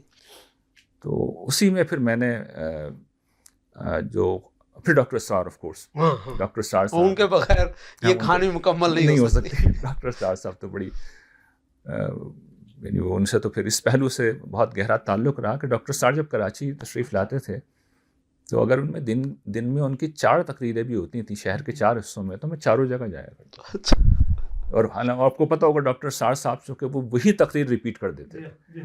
یعنی وہ ایز اٹ از جو تھے وہ الفاظ اور جملے تک بھی ان کے سیم ہوتے تھے. میں اس میں بھی بور نہیں ہوتا تھا, بلکہ وہ پہلے صبح بھی وہی تقریر سنی, دوپہر میں بھی وہی تقریر سنی, دوپہر میں بھی وہی سنی, رات میں بھی وہی سنی. شہر کے 4 حصوں میں جا کے ڈاکٹر صاحب کی وہی تقریر سنتا تھا. اچھا, میں اس سے بہت عنایہ ہوتا تھا. اچھا کہ یہ کیا ہوا؟ نہیں, وہ میرے اندر ایک وہ اس سے کہتے ہیں نا کہ آپ کہہ سکتے ہیں کہ شخصیت میں ایک چیز تھی کہ میں ہر دفعہ ہی کوئی نئی بات اخذ کر لیتا ہوں. تو میں اس کو ایک طالب علمانہ زاویے سے سیکھتا تھا کہ ایک بڑا آدمی ہے, اس کی بعض اوقات خیال میں کوئی ندرت نہیں ہوتی, لیکن اس کی پریزنٹیشن کے اندر کوئی نیا پلان ہوتا ہے. اس کا جو ہے وہ بعض اوقات ایک اضافی جملہ جو ہوتا ہے وہ ایک زاویہ دے دیتا ہے. تو میں سراپا طلب علم بنا ہوا تھا, تو میں اس پہلو سے ان کو سنتا تھا اور سمجھتا تھا. اور پھر ڈاکٹر صاحب کا چونکہ موٹیویشنل لیول بہت ہائی تھا, میرے خیال میں وہ سب سے اہم چیز یہی ہے کہ وہ آپ کو چابک مار مار کر بالکل لے جاتے ہیں جہاں پر وہ لے جانا چاہتے ہیں. خیر میں وہاں تو نہیں کیا جہاں لے جانا چاہتے تھے, لیکن بہرحال وہ ایک دینی حمیت اور جذبہ بہرحال ان کی وجہ سے رہا. اور وہ اس لیے ان کے ساتھ نہیں جا سکے کہ دوسری چیز لوگوں کو ہم پڑھ رہے تھے, تو وہاں سے وہ تنقید بھی مسلسل, یعنی یہ متضاد قسم کی چیزیں میں ساتھ لے کے چلنے کی صلاحیت رکھتا ہوں. تو میں بیک وقت سن بھی رہا تھا, ان کے اوپر تنقید پڑھ بھی رہا تھا, پھر بھی کوئی فرق نہیں پڑ رہا تھا. میں جاتا تھا اس لیے کہ بھائی کچھ نہ کچھ تو لینا ہے. تو اسی دوران میں وہ مولانا وحید خان صاحب کا رسالہ کہیں سے مجھے اچھا وہ ملا, اور یہ آگ اور پانی ہے, سب آگ و پانی, وہ بالکل سمجھے اپوزٹ. جاوید صاحب کا مجھے اشراق کہیں سے مل گیا. میں کسی بک اسٹال پہ گیا, البدر کے کارپوریشن, جو یہ کوئی 89 88 یا اس سے ذرا پہلے. جی یہ سب 89 کا 89 کی بات, 89 90 کا ذکر ہے. تو وہاں پہ یہ سب کچھ اپنے زور و شور سے شروع ہوا. تو اور سارے بزرگوں سے ایک ساتھ ہی, یعنی یہ دوسری جنریشن ہے, وہ پہلی جنریشن تھی. تو یہ 2-3 بزرگ تو تھے جو بالکل بہت زیادہ ان سے پھر انس ہو گیا. جاوید صاحب کا جو اشراق پہلا ملا, اتفاق کی بات ہے, اس میں مولانا اصلاحی کا ایک آرٹیکل تھا مولانا فرحی کے بارے میں. اچھا, تو ایک ہی رسالے میں تینوں سے تعارف ہو گیا. یہ 90 کا ذکر ہے, اور وحید خان صاحب کا 89 کا.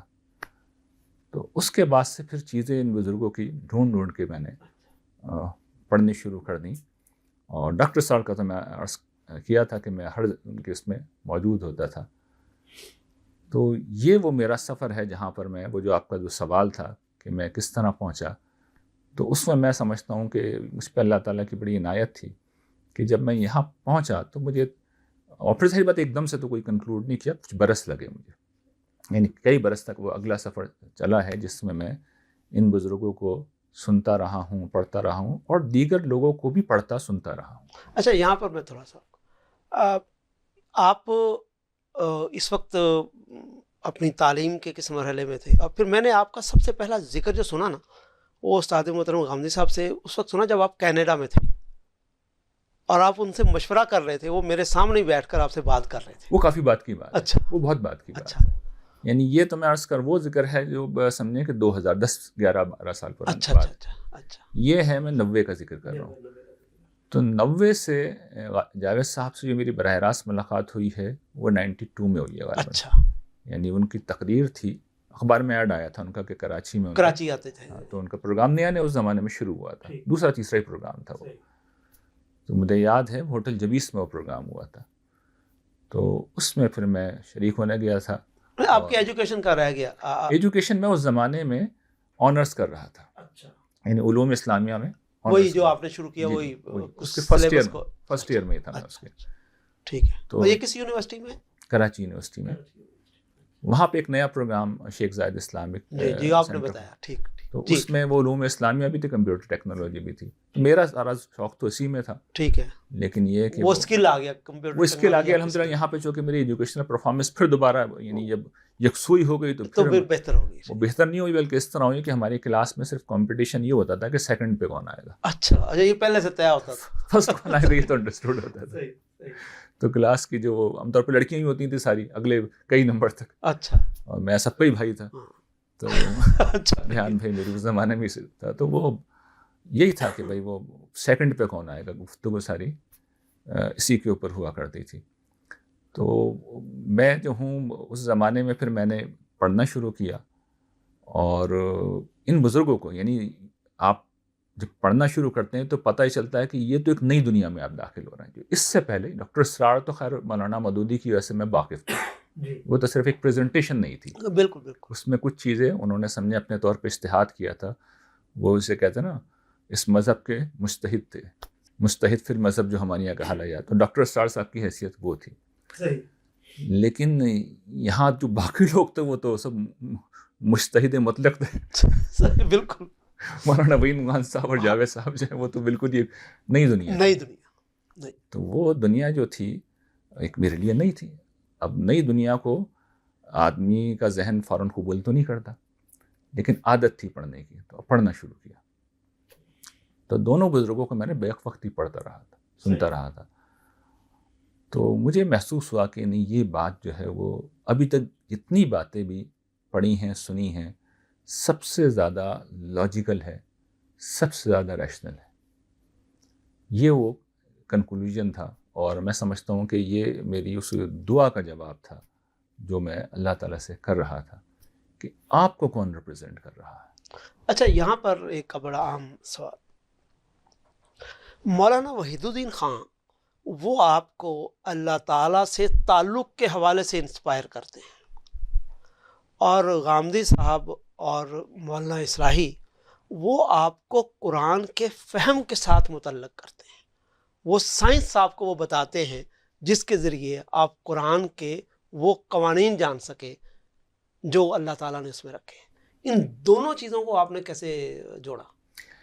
یہ پھر ایک تیسری داستان ہے جو اب یہاں سے شروع ہوتی ہے، اور جو آپ نے بات فرمائی ہے وہ بیان ہی ایسی ہے، لیکن اس وقت اس کو ریئلائز نہیں کر سکا تھا میں۔ یعنی یہ چیز تو کچھ لگی تھی کہ کچھ ڈفرینٹ ہے، یعنی نتائج فکر سیم بھی ہیں لیکن طریقہ کچھ مختلف بھی ہے، فرق بھی ہے چیزوں میں۔ تو ظاہر ہے کہ ایک نوجوان بالکل ناپختہ ذہن اب ایک میچورٹی کی سطح پہ آدمی جب پہنچ جاتا ہے تو اب تو ایک مختلف صورتحال ہے۔ وہاں پر میں اس کو اس طرح اس کی تفریق کر نہیں سکا تھا، صرف یہ احساس ہوتا تھا کہ نہیں یہ باقیوں سے بہتر ہے، یعنی اس میں وہ چیز ہمیں مل رہی ہے۔ اچھا، وہ بات اس پہلو سے آپ کی 100% صحیح ہے کہ مولانا وحید خان صاحب کا جو سب سے زیادہ اپیلنگ پہلو ہے وہ یہ کہ وہ آپ کو خدا سے متعلق کر دیتے ہیں۔ اللہ تعالیٰ کے ساتھ جو زندہ تعلق مولانا کی تحریریں پڑھنے کے بعد آپ میں پیدا ہوتا ہے، وہ سچی بات یہ کہ اس وقت کہیں اور سے لینا بہت مشکل ہے، اور اس تعلق میں وہ گہرائی ہے، وہ محبت ہے کہ اس کا کوئی اندازہ نہیں کر سکتا اگر آپ اس کو اس پس منظر میں جا کے پڑھ رہے ہوں. لیکن وہاں پر کئی جگہ ایسی آ جاتی ہیں کہ جہاں آپ محسوس کرتے ہیں کہ مولانا جو ہے وہ فکری سطح پر وہیں پہ ہیں جہاں پہ باقی سارے لوگ ہیں. تو یہ وہ دوسری جگہ ہوتی ہے جہاں پہ آپ کو لگتا ہے کہ مولانا اصلاحی اور جاوید صاحب جو ہے ان کی بات جو ہے ان سارے سوالوں کو ایڈریس کر رہی ہے. جو جدید ذہن کے سوالات ہیں اس کے ہم کو جوابات مل رہے ہیں. تو یہ چیزیں پیرالل شروع ہوئیں. اچھا اس کے بعد میں اب خود جس جگہ آ گیا ہوں یعنی جہاں میں پہنچ گیا ہوں اور وہ میں محسوس کرتا ہوں کہ یہ شاید اب میں نے زندگی کا اسے اپنا مشن بنا لیا ہے کہ جو مسئلہ میں نے اب سمجھا یعنی مسلمانوں کا جو بنیادی فکر ہے اگر آپ مجھے اجازت دیں تو تھوڑا براڈر. جی بالکل، میں چاہوں گا کہ آپ انظار کا اور پہلے انسان کی کہانی جو آپ کے پروجیکٹ ہیں اور جو اس وقت آپ ایک مربی کی حیثیت سے بھی کو معاشرے میں کنٹریبیوٹ کر رہے ہیں، اور پھر یہ بھی بڑا دلچسپ پہلو ہے کہ آپ اپنی ایک انفرادی شخصیت اور اپنا تشخص بھی قائم رکھے ہوئے ہیں. تو یہ بڑے اہم پہلو ہیں، میں چاہوں گا کہ اس کو آپ ایڈریس کریں. دیکھیے اس میں جو جن مراحل سے میں گزر کے اب جہاں پہنچا ہوں اس میں اصل میں بات وہی تھی جو بات آپ نے پوائنٹ آؤٹ کی ہے کہ ہر دو جگہ مجھے محسوس ہو رہا تھا کہ بات وہی قرآن مجید کی مل رہی ہے لیکن ایک دوسرے پہلو سے خلا ہے. اب میں اس کو اس طرح کنکلوڈ کرتا ہوں اور میں بیان بھی کرتا ہوں کہ جاوید صاحب کا پورا فکر اصل میں امام فراہی کے فکر سے مستفاد ہے اور امام فراہی کا جو نقطہ نظر ہے اصل میں وہ قرآن مجید کی بنیاد کے اوپر کھڑا ہوا ہے. بالکل. اور یہی وہ چیز تھی جو مجھے اصل میں قریب لگی. یعنی دو چیزیں تھیں نا میری بالکل، آپ زندگی قرآن میں. سے ہی چلے. یعنی بنیادی چیزیں میری زندگی میں دو تھیں، قرآن مجید اور اللہ تعالیٰ. تو جاوید صاحب کا فکر جو مولانا فراہی مولانا اصلاحی جاوید صاحب تک پہنچتا ہے وہ اصل میں قرآن مجید ہے. یعنی وہ اللہ تعالیٰ کی بات کو بالکل پریسیشن کے ساتھ جیسی کی وہ ہے وہ ویسے ہی بیان کرتے ہیں. یہ بہت بڑی اور یہ سب سے بڑی بات ہے. یہ سب سے بڑی بات ہے اس لیے کہ اصل دین یہی ہے اللہ تعالیٰ کی بات سمجھ لیں. آپ ہمیں اپنی تقریر نہیں کرنی، اپنا فہم نہیں پیش کرنا. اصل میں کسی آدمی کا منتہائی کمال یہ ہے کہ خدا کی بات سمجھ لے، وہ اس سے قریب پہنچ جائے. یہ علم کی آخری حد ہے. اور اس شعور کے ساتھ کہ صرف خدا کی بات جاننی ہے، خارج سے کچھ نہیں لینا. یہ آخری حد ہے. یہ علم کی میرے نزدیک آخری حد ہے. معراج ہے. معراج ہے علم کی، معراج. اس سے اونچا کوئی مقام نہیں ہو سکتا. یہ وہ خدمت تھی جو یہ بزرگ کر رہے تھے. دوسری چیز یہ کہ اللہ تعالیٰ کے ساتھ ایک ذاتی نفسیاتی تعلق، یہ ایک ڈیفرنٹ دنیا تھی. مولانا محی خان صاحب نے اسی دنیا سے انٹروڈیوس کرایا اور اس میں واقعی درجے ملے گا. یعنی وہاں پر انہوں نے اس ذاتی تعلق کو اپنے معراج کے اوپر گویا کہ پہنچا دیا. تو یہ چیز جب میں نے یہاں سے لینا شروع کی تو اس میں ظاہر بات ہے بہت سی گرہیں تھیں جو کھلنا شروع ہوئیں. دین میں کس طریقے سے دین جو ہے ایڈریس کرتا ہے، قرآن مجید کیسے خطاب کرتا ہے، کیسے اپنی بات کو بیان کرتا ہے، رسول اللہ صلی اللہ علیہ وسلم کی سیرت کیا تھی، آپ کے کام کی نوعیت کیا تھی، بحیثیت رسول آپ کا کیا کردار ہے. یعنی آپ نبی نہیں تھے، آپ رسول تھے. یہ اس فکر کے وہ کنٹریبیوشن ہیں جنہوں نے آپ جانتے ہیں علم کی دنیا کو ہی بدل کے رکھ دیا، اور جنہوں نے ہر چیز کے اندر ایک بالکل سمجھیے کہ اس بات کی تفہیم بالکل ہمارے لیے آسان کر دی، جن میں سے بہت سی چیزیں جو ہے عقدہ لا ینحل بنی ہوئی ہیں آج کے دن تک. ہمارا مذہبی فکر جو ہے اس کو اس دور میں اب رفتہ رفتہ اس کے لیے بیان کرنا بھی مشکل ہوتا چلا جائے گا ان میں سے بہت سی چیزوں کو. یعنی اس پہ عمل کرنا تو بہت دور کی بات ہے. یعنی عمل تو آؤٹ آف کوسچن ہے، اس کو بیان کرنا بھی مشکل ہوتا چلا جائے گا.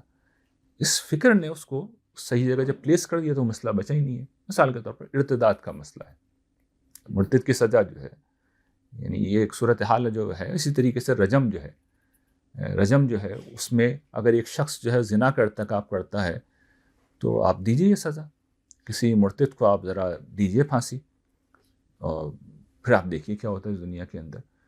تو یہ کوئی معمولی بات نہیں ہے کہ میرے رب کا حکم ہے. اگر ہم مانتے ہیں کہ یہ رب کا حکم ہے اور اسی طریقے سے جہاد، یعنی وہ قرآن مجید جس طرح بیان کرتا ہے اس کو، تو صورتحال یہ ہے کہ اگر آپ اس کو براہ راست اپنے آپ سے متعلق سمجھیں، فَاقْتُلُوهُمْ حَيْثُ وَجَدتُّمُوهُمْ، تو اب صورتحال یہ ہے کہ پھر تو کوئی بھی نہیں بچے گا ہمارے ہاتھ سے. تو اگر اس کی پلیسمنٹ آپ صحیح نہیں کریں گے، اس کو نہیں سمجھیں گے، تو خیر ہم نے کسی کو کیا مارنا، دنیا میں مار ڈالے گی. میں اب ایک چیز آپ سے شیئر کرنا چاہوں گا. یہ سوالات ایسے تھے، میرا نہیں خیال کہ کوئی بھی سوچنے سمجھنے والا ان سوالوں کی زد میں نہ آیا ہو. اور میں یہ سمجھتا تھا کہ ان سوالوں کے جواب ہمیں اگر نہ ملتے تو میرا احساس تو یہ ہے کہ میں کبھی مسلمان نہ رہتا. اس لیے کہ دیکھیے نا، آپ کیسے مسلمان رہ سکتے ہیں؟ آپ کو پتہ ہے کہ خدا کا حکم ہے، قرآن خدا کے کلام ہے، خدا بول رہا ہے، وہ بول رہا ہے جو کیا ہی نہیں جا سکتا. وہ بول رہا ہے کہ یہ کافر ہیں، ان کو مار دو. مار دو. حیث وجدتموہم، پھر یہ سوال جہاں پاؤ ان کو قاتل کر ڈالو. کہ رسول تو چلے گئے، اچھا کافر بھی نہیں، میری بات تو کہنے پر کون مانے گا؟ یہ رسول بھی چلے گا. یہ بات اللہ تعالیٰ کافروں کے متعلق بھی نہیں کہہ رہے، مشرکین کے متعلق ہے. یعنی آپ خود سوچئے اہل کتاب کے متعلق اللہ تعالیٰ سورۃ توبہ میں کیا کہہ رہے ہیں؟ ان سے قتل کرو، ان سے جہاد کرو، ان سے لڑو. حتیٰ یؤتی الجزیۃ عن ید وہم صاغرون. کس دنیا میں رہیں گے آپ؟ کس دنیا میں رہیں گے؟ وہ تو ہمیں صاغر بنا کے رکھا ہوا ہے.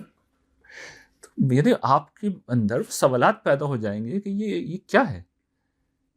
اچھا پھر اس کے بعد آپ وہ بنیں گے جو ہمارے لوگوں نے بننا چاہا ہے. تو اس کے بعد تو پھر میں اس کو بیان اس طرح کرتا ہوں کہ پھر تو افغانستان کا تورا بورا ہی وجود میں آتا ہے، اور تو کچھ وجود میں آ نہیں سکتا. تو اس کے بعد کوسچن مارک کہاں آتا ہے؟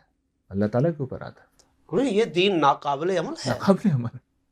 یعنی دعوے آپ دیکھیں وہ کس طرح کے. قرآن مجید، پہلے قرآن مجید کو شروع کریں آپ، الف لام میم ذالک الکتاب لا ریب فیہ ھدی للمتقین. یعنی اس درجے کا ادعا ہے، اس درجے کے اندر اس کے اندر قطعیت ہے. اس کے بعد اگلی جو گفتگو ہو رہی ہے وہ ناقابل عمل ہے. تو آدمی اگر تھوڑا سا بھی ریشنل تھنکنگ ہو تو وہ کہے گا نا کہ یہ کیا ہے، سوائے تضاد کے کچھ بھی اور نہیں کچھ ہے. بھی نہیں. اچھا کتاب یہ کہہ رہی ہے کہ غیر اللہ کی طرف سے ہوگا تو اس میں تضاد نہیں ہوگا. تضاد نہیں. یعنی یہ قرآن مجید اس کو اپنی حقانیت کے طور پہ پیش کر رہا ہے کہ اگر یہ کلام جو ہے خدا کے علاوہ کسی اور کی طرف سے ہوتا تو تضادات سے پر ہوتا. تو اس کا مطلب تو یہ تضاد نہیں ہونا چاہیے قرآن مجید کے اندر. اور اگر آپ اس کو صحیح جگہ پلیس نہیں کرتے، جو خدمت پھر فکر فرحی نے سر انجام دی کہ چیزوں کو پلیس کر کے بتایا کہ ہر چیز کی ایک پلیسمنٹ ہے، اور ہر چیز اس کے بعد اپنی جگہ پر بیٹھ گئی. بالکل تو بیٹھ جاتی ہے بس اللہ کہ ساری گرہیں کھل گئی. ایسا ہی بالکل. تو آدمی اگر چاہتا ہے کہ وہ تضادات کی دنیا سے باہر آ جائے، وہ شکوک سے نکلے، تو پھر میرے خیال میں تو اس کے سبب کوئی چارہ رہتا نہیں. یعنی مسئلہ کسی فرد کا نہیں ہے، مسئلہ دین کا ہے.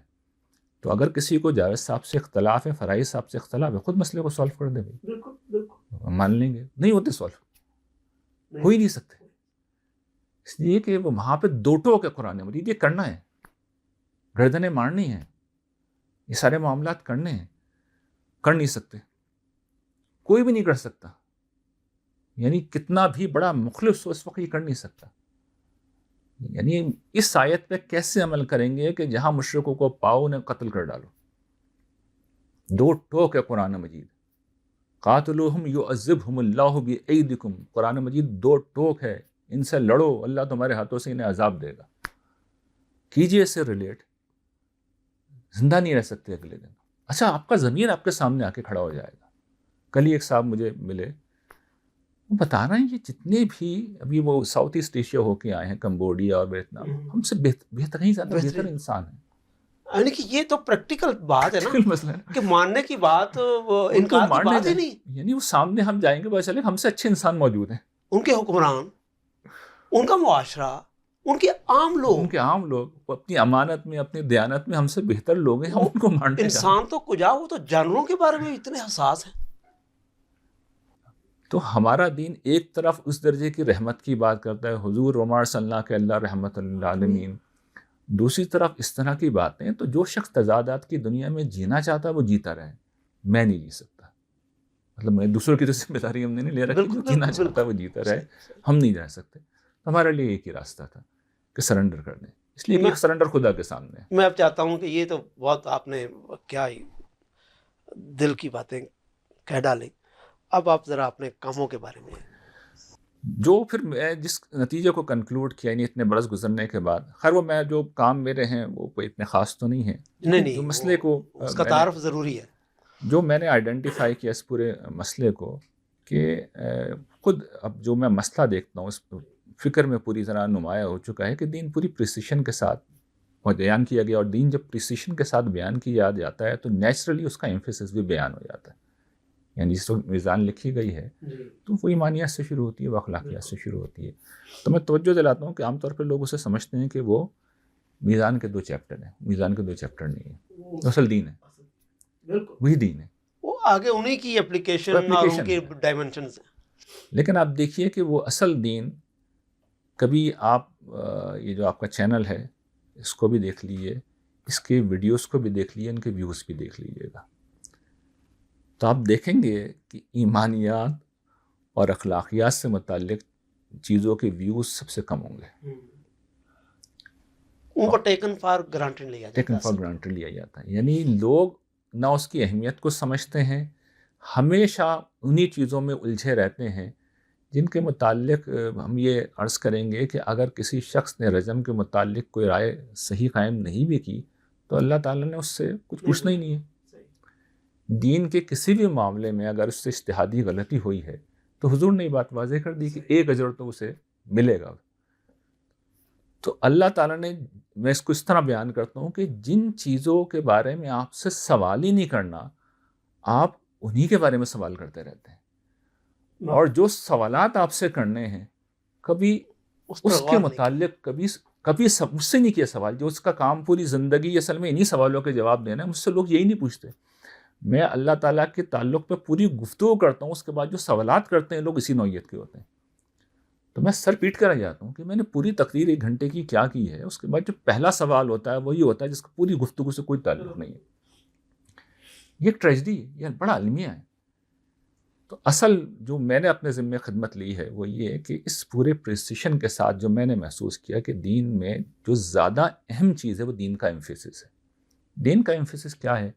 کہ خدا کی ہستی انسان کی زندگی کا مرکز و محور بن جائے اور آخرت زندگی کا سب سے بڑا ہدف بن جائے.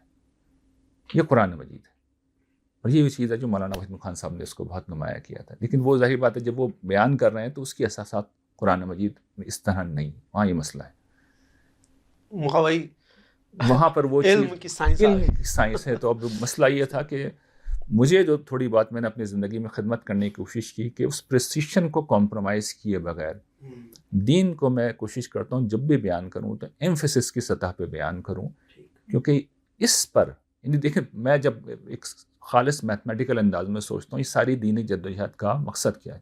میرا مسئلہ نہ مسلمانوں کی تہذیب ہے، نہ امت ہے، یہ کچھ بھی نہیں رہا. اچھا، سادہ مسئلہ نجات ہے. اسلام کا مطلب تو نجات ہے. اسلام اس لیے نہیں آیا کہ کوئی ایک مسلمانوں کی تہذیب بنے، اللہ تعالیٰ کو اس تہذیب کے غلبے سے کوئی دلچسپی نہیں ہے. اللہ تعالیٰ مسلمانوں سے بس اتنی دلچسپی ہے کہ یہ حامل قرآن ہے. تو اللہ تعالیٰ نے تو قرآن میں 2 ٹوک کیا رکھا ہے کہ لیس بامانیکم ولا بامانی اہل کتاب. دیکھو نہ تمہاری خواہشوں سے کچھ ہونا ہے، نہ اہل کتاب کی خواہشوں سے کچھ ہونا ہے. جن لوگوں نے کہا تھا کہ نحن ابناء اللہ و احباہ، نہ ان کی کوئی حیثیت تھی، نہ میری آپ کی کوئی حیثیت ہے. اللہ تعالیٰ کو تو اپنے دین کی ترجمانی کرانی ہے. تو اس پہلو سے جب ہم دیکھتے ہیں کہ کنسرن اللہ تعالیٰ کا دین ہے، مسلمان نہیں ہے، تو دین کیا بتانے آیا؟ آخرت میں نجات ہے. یہ اس کا مرکزی خیال ہے. نجات کس چیز میں ہے؟ نجات اصل میں اسی چیز میں ہے کہ خدا کے ساتھ میرا تعلق ٹھیک ہو جائے اور آخرت کی کامیابی میری زندگی کا سب سے بڑا ہدف بن جائے. جب یہ چیز مجھ پہ واضح ہو گئی تو مجھے اصل میں سوال کا جواب ڈھونڈنا ہے کہ ہوگا کیسے. تو قرآن مجید اسی سوال کا جواب دیتا ہے. جس طرح پھر میں نے اب اس کو سمجھا اور بیان کرتا ہوں کہ یہ 8 اساسات ہیں جن پہ پورا دین کھڑا ہوا ہے. وہ 8 اساسات کیا ہیں؟ وہ ایمان ہے. ان میں سے پہلی اساس یہ ہے کہ جو ایمان قرآن مجید دیتا ہے، اور میں اس پہ بڑی تفصیلی لیکچر بھی ایمانیات کو پڑھاتے ہوئے بتا چکا ہوں کہ یہ ایمانیات محض کوئی درسی سوالات نہیں ہیں جن کو بچے یاد کر لیں اور پھر ایگزامینیشن کی کاپیوں میں جواب لکھ کے آ جائیں کہ یہ 5 ایمانیات ہیں. ایک ورلڈ ویو دیتے ہیں، یعنی انسان کے اہم ترین اور بنیادی جو سوالات ہیں حیات و کائنات کے متعلق، ان کو ایڈریس کر کے ان کے جوابات دیتے ہیں. پھر نمبر 2، اس کی اہمیت یہ ہے کہ یہ آپ کی زندگی کو آپ کی نفسیات کو ایک ہدف دیتا ہے. انسان کی نفسیات جو ہے بغیر ہدف کے زندہ نہیں رہ سکتی. تو آپ کے ذہن کو اس کی جتنی بھی گرہیں ہیں حیات و کائنات کے متعلق وہ کھولتا ہے، اور آپ کی نفسیات کو زندگی گزارنے کا سب سے بڑا ہدف دیتا ہے جو دنیا کے ہر نفع و نقصان سے آپ کو بلند کر دیتا ہے. یہ اتنی بڑی انسانی ضرورت ہے کہ اس سے بڑی کوئی ضرورت ہو نہیں سکتی. اور تیسری پھر یہ چیز اس کی جو ہوتی ہے وہ کہ عملی طور پہ آپ کو وہ شخصیت دے دیتا ہے، وہ سورس دے دیتا ہے کہ جہاں سے آپ کو رہنمائی لینی ہے، اور وہ رسول اللہ صلی اللہ علیہ وسلم اور قرآن مجید ہے. یہ تین بنیادی کام ایمانیات کرتا ہے. یہ غیر معمولی کام ہے، اس کو پوری قوت کے ساتھ واضح ہونا چاہیے. پھر سب سے جو تعلق کی اللہ کے ساتھ پریکٹیکل اساسات شروع ہوتی ہیں، اس میں عبادت و اطاعت ہے. اس میں گویا کہ دین کی شریعت آ گئی ہے، اور ہماری جتنی بھی عبادات ہیں وہ آ گئیں. اس میں اللہ تعالیٰ کی یاد ہے. دیکھیے ہر جو چیز اب میں بیان کر رہا ہوں وہ انسان کی کیفیاتی ہیں، یعنی انسان کو اپنی ذہن و نفسیات کے لیے کچھ چاہیے، وہ ایمان سے مل گیا. اس کے بعد انسان کو اپنی روح کی بالیدگی کے لیے کچھ چاہیے، اور زندگی میں ہر جگہ پر ایک صحیح جگہ افراط و تفرید سے پاک ہو کے انسان کھڑا ہو جائے. اس کے لیے شریعت ہے، شریعت کی اطاعت، اور پھر روح کی بالیدگی کے لیے اللہ کے ساتھ تعلق کے لیے عبادات. پھر انسان اس سب چیزوں کو کرتے ہوئے غفلت کا شکار ہو جاتا ہے، تو پھر اللہ تعالیٰ کی یاد ہے، قرآن مجید اس کو ایک اساس کے طور پر پیدا ہوتا ہے. پھر انسان نعمتوں میں جیتا ہے، تو اس کے لیے پھر شکر گزاری ہے. پھر انسان کے اوپر خواہش کا غلبہ ہوتا ہے، انانیت غالب آتی ہے، تقوی کی قرآن مجید تلقین کرتا ہے. پھر انسان ظاہری بات ہے کہ یہ خواہش غالب آ ہی بھی جاتی ہے، یعنی نافرمانی بھی ہو جاتی ہے، توبہ یہ قرآن مجید سکھاتا ہے. پھر اس کے بعد انسان کو زندگی میں مشکلات پریشانیاں پیش آتی ہیں، انسان صدمات سے دوچار ہوتا ہے، محرومیاں ہوتی ہیں، بیماریاں ہیں، معذوریاں ہیں. صبر، تفویض، توکل. مشکلات کے اندر توکل، اور جو ماضی کے اندر ہو چکا ہے اس کے اوپر صبر. یہ 8 اساسات ہیں جو شخص ان کے مطابق زندگی گزارتا ہے. میں نے یہ سمجھا ہے کہ یہ قرآن مجید نہ صرف ایک کمپلیٹ روحانیت ہے، بلکہ ایسے شخص اپنی زندگی میں ہر موقع پر، ہر قدم پہ بالکل ٹھیک رد عمل کا مظاہرہ کرتا ہے. وہ کہیں پر بھی غلط جگہ پہ نہیں ہو سکتا. یہ قرآن مجید کی ربانیت ہے، جسے میں کہتا ہوں کہ یہ ربانیت ہی گویا کہ جو دنیا میں روحانیت کہلاتی ہے، قرآن مجید اسے ربانیت کہتا ہے. اللہ والے، جسے حضرات انبیاء علیہ السلام نے بیان کیا، کونوا ربانیین، اللہ والے بنو. تو یہ وہ چیزیں ہیں جن کو بار بار دہرانا چاہیے. اس کے علاوہ اب میں اپنے جملے کو پورے زور کے ساتھ پیش کر رہا ہوں، ہر چیز نان ایشو ہے. مذہب کے نام پر آپ کو کچھ کرنا ہے تو یہی 8 چیزیں. اس سے باہر آپ جیسے ہی نکلیں گے تو آپ اپنی زندگی کی، آخرت کی، دنیا کی تباہی کا انتظام کرنا ہے. اس لیے کہ اس کے باہر صرف شیاطین بیٹھے ہیں، وہ آپ کو انگلی پکڑ کے اللہ تعالیٰ کی نافرمانی کے راستے پر لے جائیں. اس سے اگر اس دائرے سے باہر نکلے، اور میں بہت دکھ کے ساتھ یہ کہتا ہوں کہ میں نے یہ دیکھا ہے کہ لوگ اس دائرے سے باہر ہی رہتے ہیں، مذہب کے اوپر گفتگو کرتے ہوئے بھی اس دائرے سے باہر رہتے ہیں. حالانکہ اس پہ بات کرنی ہوتی ہے اللہ تعالیٰ خود کر لیتے ہیں. لیکن وہ جب وہ بات نہیں کر رہا ہے، یعنی آپ دیکھیں نا، لوگ قرآن مجید پڑھ کے بور ہو جاتے ہیں، اس میں ان کو لگتا ہے کہ کوئی نئی باتیں نہیں، یہی باتیں ریپیٹ ہو رہی ہیں. بھئی یہ اہم ترین باتیں ہیں، ان کا ریپیٹ ہونا ضروری ہے، اسے دل و دماغ میں اترنا ضروری ہے. یہ تذکیر ہے، یہ تذکیر ہے، زندگی اسی سے گزرتی ہے، بار بار یاد دہانی ہے، بار بار یاد دہانی. باقی جتنی چیزیں ہیں وہ ارریلیونٹ ہیں. میں یہ کہتا ہوں اس کے بجائے آپ کوئی اچھی فلم دیکھیں، کوئی ناول پڑھیں، دوستوں کی محفل میں جا کے گپ شپ کریں، اچھی جگہ جا کے کھانا کھائیں. تو آپ نے ناول جو لکھے ہیں وہ بھی آپ نے سارا کچھ یہی اس میں ڈال دیا؟ میں نے تو یہ کام کیا ہے نا کہ اگر میں ڈاکومنٹری بنا رہا ہوں تو اس میں بھی میرا مقصد یہ ہے کہ قرآن مجید کا جو ایمانیت کا استدلال ہے اس کو بیان کروں. ٹھیک، وہ جو آپ کی انسان کی کہانی ہے، اور وہ انشاءاللہ رمضان میں اللہ نے چاہا تو آ رہی ہے وہ. تو اس میں اصل مقصد یہی ہے، اور اس کو میں نے پھر چونکہ لوگ استدلال تھوڑی خوش چیز ہوتا ہے تو اس کو میں نے واقعات سے شروع کیا ہے. حضرت آدم سے لے کر وہ قیامت تک کے واقعات پہ جائے گا، حضرت انبیاء کی داستان ہے. اور وہ مجھے آپ بتا رہے تھے کہ بڑی آپ نے سری لنکا اور بھی بہت سارے یہ اس کی انٹرنیشنل ہم نے شوٹنگ کی ہے. سری لنکا میں گئے، جودی پہاڑ پہ ہم گئے، پچھلے 50 سال میں کوئی نہیں جا سکا. اچھا، اسی طریقے سے ہم جودی پہاڑ جہاں پر حضرت نوح کی کشتی آ کر، تو وہ حضرت نوح کے واقعے پہ چونکہ ختم ہو رہی ہے پہلا سیزن، تو وہاں ہم گئے. ترکی سری لنکا میں چونکہ حضرت آدم کا حبوط ہوا تھا، وہاں کا مشہور ہے مشہور ہے، اللہ جانتا ہے، لیکن بہر لوکیشن بڑی شاندار ہے وہاں. تو وہاں ہم گئے. پاکستان میں ہم نے یہ جو آپ کا باری اسٹوڈیو ہے اس کے اندر اسٹوڈیو بنا کے شوٹنگ کی, اپنا پورا وہ سیٹ جو بنایا جاتا ہے. پھر یہاں پہ روہتاس قلعہ ہے, ڈیپ سی ہے کراچی کا, تھر ہے, چولستان ہے, لاہور کے جو تاریخی مقامات ہیں وہاں. تو بڑی ورائٹی کے اندر ہم نے اس میں شوٹ کی ہے. بہت بڑا میگا پروجیکٹ ہے یہ. حجاز بھی گئے وہاں دوسرے تیسرے سیزن میں جا رہے ہیں. اچھا. تیسرے تو یہ سیزن کتنے سیزن ہے پورے؟ 3 سیزن ہیں اس کے. 3 سیزن. تو یہ چونکہ بڑا ایک پروجیکٹ ہے, فائنینشیل پروجیکٹ ہے, اس میں تھوڑا سا, اور پہلی دفعہ یہ ایفرٹ ہو رہی ہے. سچی بات ہے, ہمارا تو شعبہ ہی نہیں ہے, لیکن جب کوئی آ ہی نہیں رہا تو اپنی سی فقیر سے کوشش کریں. لیکن پروڈکٹ ہماری پچھلے رمضان کے آلموسٹ اس میں پوری ہو چکی تھی, لیکن کچھ ٹیکنیکل ایشوز رہے ہمیں, کیونکہ ہمارا اتنا اس میں تجربہ بھی نہیں تھا. تو وہ اب اللہ کا شکر ہے ہماری اگست میں پوری ہو گئی تھی یہ, لیکن ہم نے ویٹ کیا کہ رمضان میں اس کو ریلیز کریں گے. تو رمضان میں وہ ہو رہا ہے. پھر میں نے جو ناول لکھے ہیں اس میں بھی یہی خدمت سر انجام دینے کی کوشش کی ہے کہ عام لوگوں کی سطح پہ آ کے انہیں میسج کنوے کیا جائے. اس لیے کہ میں دیکھتا ہوں لوگ ہمیشہ نان ایشوز میں لگے رہتے ہیں. یہ سب سے بڑا سانحہ ہے. قیامت کے دن آدمی کو اپنی جتنا افسوس اپنی لایانی چیزوں پہ ہوگا, گناہوں پہ ہوگا, اتنا ہی افسوس مذہب کے نام پر نان ایشوز میں اپنا جو وقت لگایا ہوگا اس پہ ہوگا. اس لیے کہ آپ اپنی دانش میں مذہبی کام کرتے رہیں, آپ مذہبی کام نہیں کر رہے, اپنے وقت کو ضائع کر رہے ہیں. تو یہ سب سے بڑا وقت کا ضیاع ہے. ایمان اور یہ جو 7-8 اساسات ہیں, اس سے باہر آپ نے نہیں نکلنا. اگر آپ مذہب سے حوالے سے کچھ کرنا چاہتے ہیں, اس سے باہر جیسے نکلیں گے آپ اپنے اخلاق کو بھی خراب کریں گے, علم کو بھی خراب کریں گے, دنیا کو بھی خراب کریں گے, اور آخرت کو بھی خراب کریں گے. بہت شکریہ جناب ریحان احمد یوسفی صاحب.